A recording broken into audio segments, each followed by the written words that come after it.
Hello, my name is Naomi, and I grew up in a basic middle class family in St. Charles, Minnesota.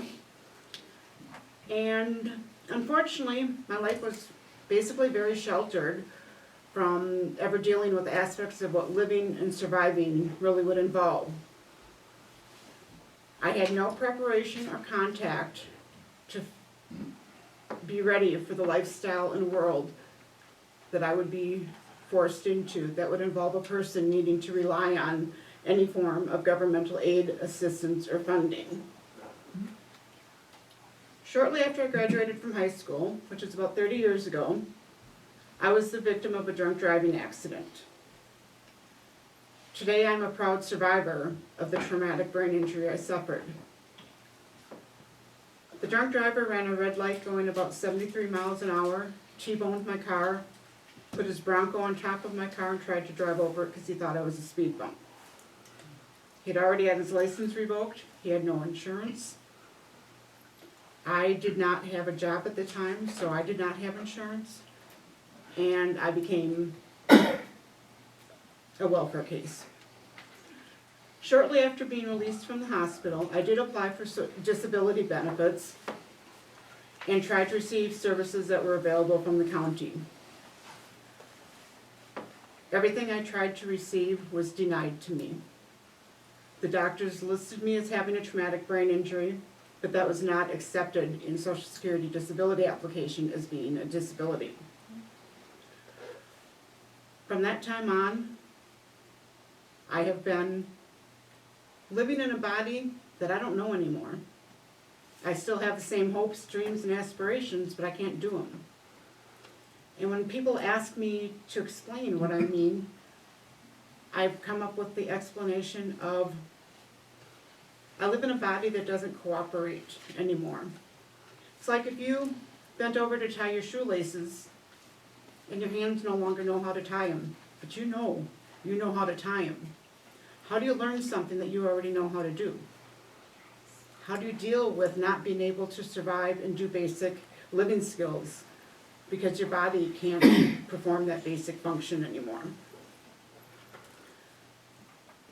The dreams and plans I had for my future were no longer accessible. I was no longer able to go to college, and I had to find other interests and things that I like to do to find a job that I would be able to perform. Unfortunately, it took me almost 25 years to find that open door to finding my new life and a job that I love. Unfortunately, I would never have imagined that I would ever be as content and happy as I am every day for doing the job that I do. I live in housing where my rent is based on my income. My health insurance premium is also based on how much I earn each month. If my earnings increase, my expenses increase. I also have to be aware every month of how much I earn so I don't hit that cap limit that's going to take my disability benefits away from me. That means I cannot work more than 14 hours a week. I do consider myself extremely lucky that I did find a job that I absolutely love. I'm very confident in the duties I perform and also get a blessing by the security I have because I have my own on-the-job support team. I was so proud of myself and the job I was completing earlier this fall when I was offered a raise. But good old reality smacked me in the face, and I had to look at the whole picture of just what would happen if I accepted that increase in pay. It didn't look good. Unfortunately, accepting a raise has many negative impacts on those of us who are disabled.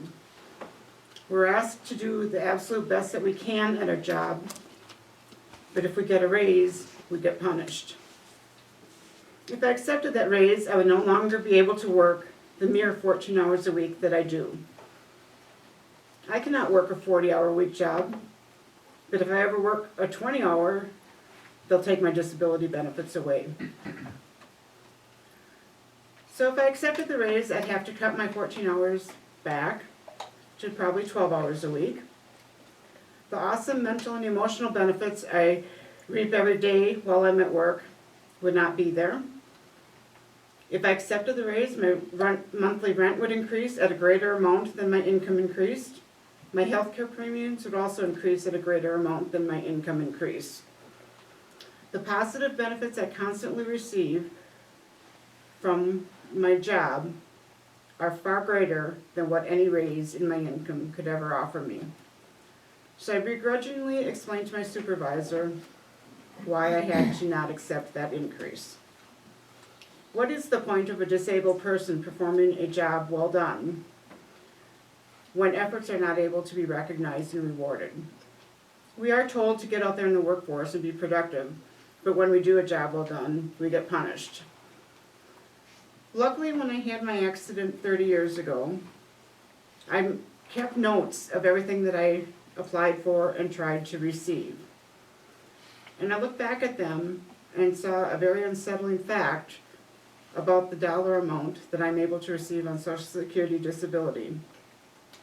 In the 30-year period from when I had the accident and originally applied for Social Security disability, my monthly dollar amount has only increased $117. Would you be comfortable with and living to live on the income you received 30 years ago? How comfortable would your life be on that dollar amount? How would you see the value of yourself and your skills if your income failed to ever increase over a 30-year period? How would you be able to make the ends meet? The logic and reality of the situation severely fail to match up. The income limitations for persons receiving disability benefits negatively impact us. We actually end up being punished by the laws, rules, and regulations by doing a job well done. Why do we have to routinely be the recipients of living a life in poverty? We are people who have a lot of pride and feelings and capabilities. We don't need to have a healthy and productive lifestyle taken away from us just because we are disabled.